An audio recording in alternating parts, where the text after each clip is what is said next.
Bill Gates, thank you very much for joining us on BBC Breakfast. I just wonder if I could first ask you, how important is it now to have a global response? Well, I'd say it's critical because the tools that are going to reduce deaths, the drugs, that's a global thing to get those out. And the thing that'll get us back to the world that we had before coronavirus is the vaccine and getting that out to all 7 billion people. And so the efforts to test those, to build the factories, to understand, is it safe and ready to go? That's a global problem. So I'm glad, that people are coming together to find where is the best work and combine that. The factory will be in a different country than the science is in. This is the whole world working on probably the most urgent tool that's ever been needed. Can I ask you to just reflect a little more on the way that world leaders thus far have responded to the crisis? Well, there's the period when I and other health experts were saying that this is the greatest potential downfall the world faced, going back quite a ways with a speech in 2015 and a New England Journal of Medicine article about the specific thing. So, we definitely will look back and wish we had invested more so that we could quickly have all the diagnostics, drugs, and vaccines. We underinvested, which was my goal, was to get that to happen. We did do CEPI, which helped with some of the vaccine platforms, but not even 5% what we could have done. Then there's the period where the virus shows up in those first few months. What were the tests prepared? Did countries think through getting their ICU and ventilator capacity up? There'll be time for those postmortems. Very few countries are going to get an A grade for what that scrambling looked like. And now here we are. We didn't simulate this. We didn't practice. So both the health policies and economic policies, we find ourselves in uncharted territory. I know one of the messages you're very keen to put out there is about that there should be more international cooperation. Can you try and give us a sense of what that you think should look like in practice? Well, the coronavirus is going through waves. The first wave was very much China. And now there's a wave that almost all of the rich countries are experiencing very challenging epidemics. Hopefully by early summer, if the right type of isolation policies and testing policies have been implemented, a lot of the countries will be beyond the peak and looking at opening back up. Sadly, the developing countries, who as yet don't have a huge number of cases, are likely to have the worst of it because their ability to isolate, the capacity of their health system is far less than in the rich countries. And so the global cooperation is to help those countries and by helping them make sure the disease isn't spreading back to the other countries, and then to supercharge the therapeutics and vaccine work, which will involve expertise from all over the globe. Do you think there's a very real risk then, as leaders of developed countries try and deal with the situation, the crisis in their own countries, that not enough thought will go to those places you mentioned before that at this stage possibly haven't been thought about enough? Well, certainly, say we get a therapeutic that's partially effective, it'll be in short supply. What will the allocation be? Likewise for the vaccine. I do think that because the peak in the developing countries is coming later than in the rich countries, countries like, European countries, China, the US, we can take some of the, mask and ventilator and other things that have been ramped up and make sure that we keep making those things, but then they'll be needed. We'll have to ship those in developing countries. And we're seeing, China stepping up a bit in that way already. When you talk about a therapeutic, you're talking about a vaccine, I'm assuming. Is that right? No, I use therapeutic for treating somebody who's ill. So that would be like, you know, maybe, although the evidence is very, very weak, hydroxychloroquine, remdesivir. There's antivirals, antibodies, all sorts of things.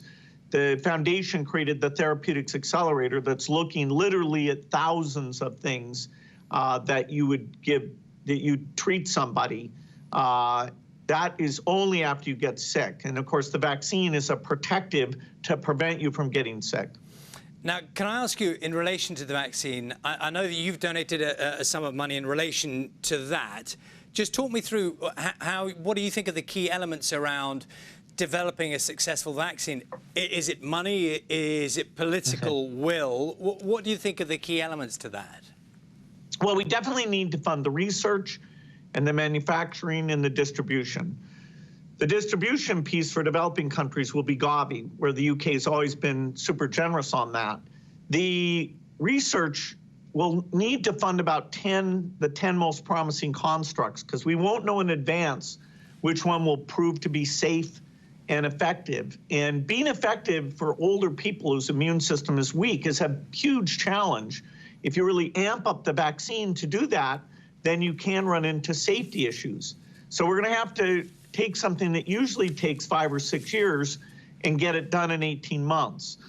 There is an approach called an RNA vaccine that people like Moderna, CureVac, and several others have that looks quite promising, but we can't count on that. So we'll back, 4 or 5 of those and 4 or 5 companies using a more conventional approach, which unfortunately the schedule for that would probably not be as quick as if this RNA platform that we've been funding directly and through CEPI over the last decade. You'll be aware a lot of people in the UK are asking what is a very simple and straightforward question, which is, when will there be a vaccine? How do you see that? Well, it's a perfect question, because we want to get back to the life we had before coronavirus. And people are seeing the economic destruction, the psychological stress. This is such an unprecedented, very tough thing to deal with.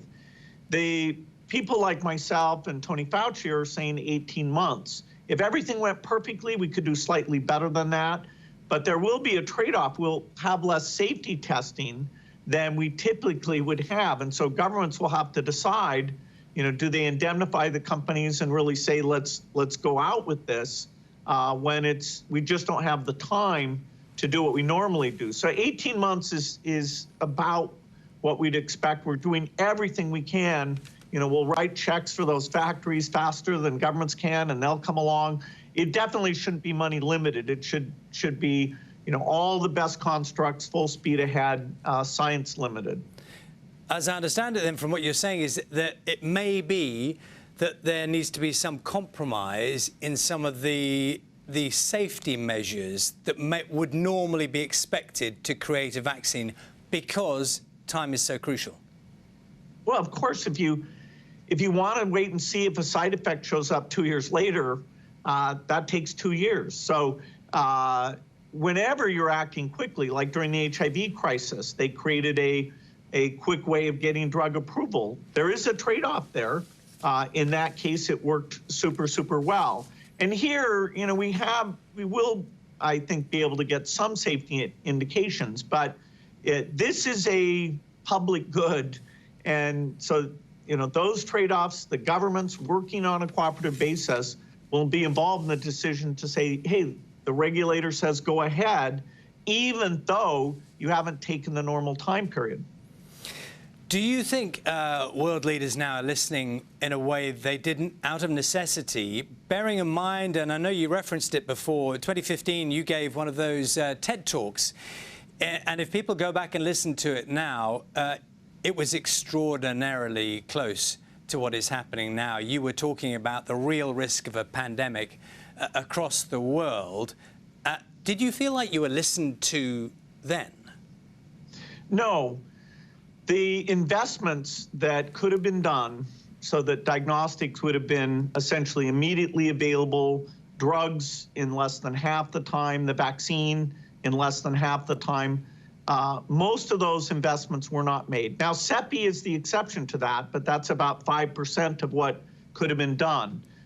Now we're scrambling, and it's taking us much longer to get these pieces together, even though scientists are doing heroic work. So, you know, unlike the defense budget that prepares us for wars, where we simulate the problem and we make sure we're good at it, this risk, which I viewed as even greater than the risk of war, there was very, very little preparation. Very few of these germ games where you try out and say, okay, how do you build up the ICU capacity? You know, can you make ventilators? How do you prioritize the diagnostics? That we're just figuring out as we go.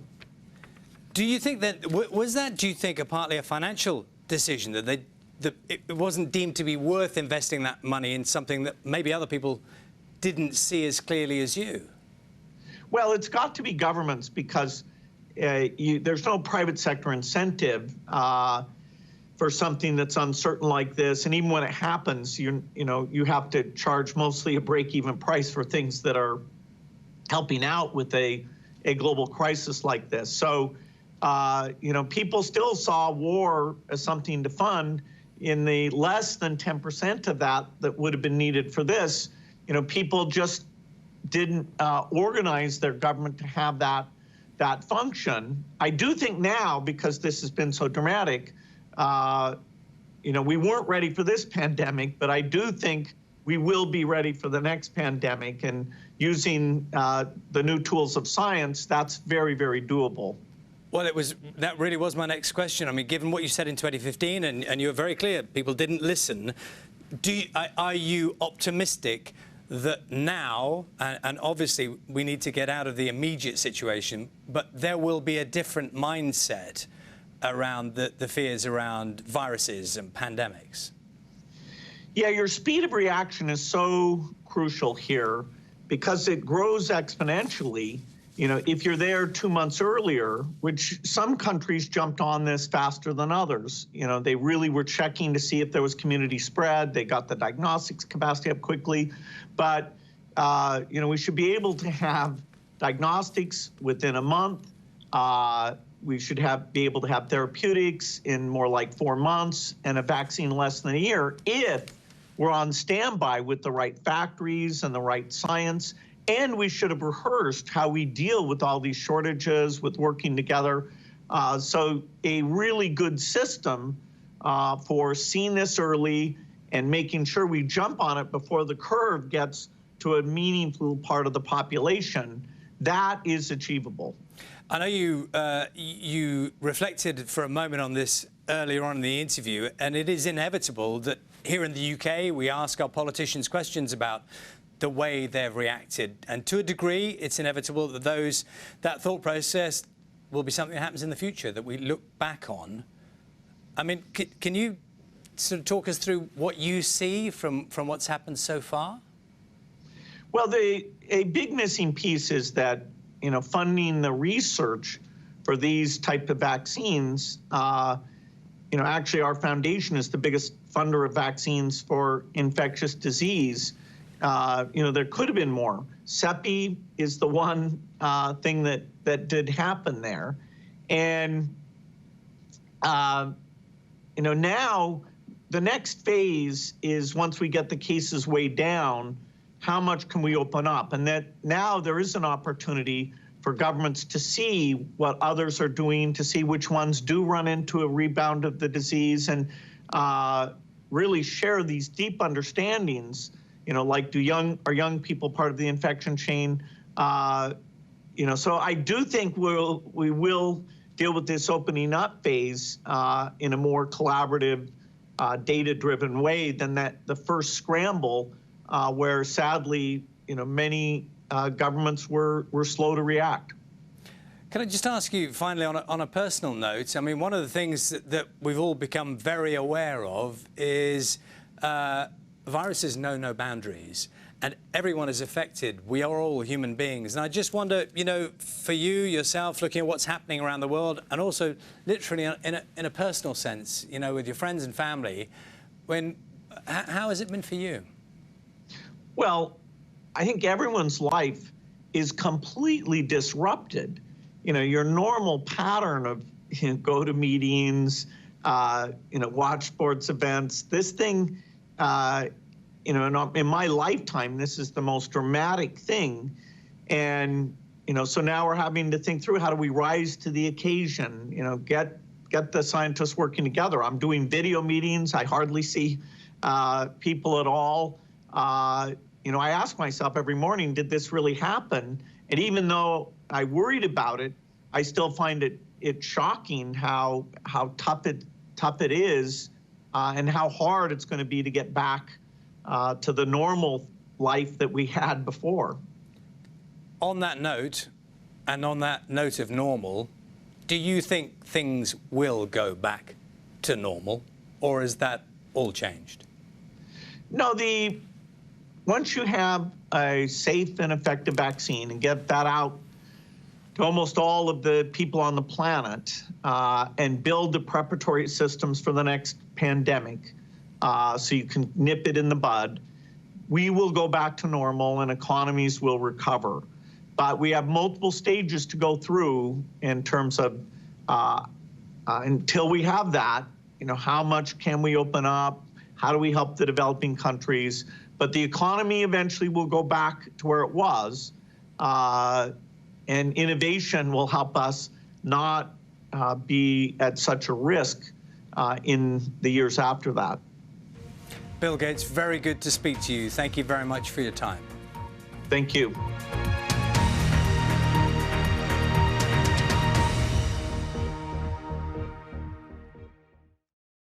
See the headlines as they happen and watch BBC News live in the app and get the full story with bbc.co.uk/news. Follow the story for all the latest with BBC News.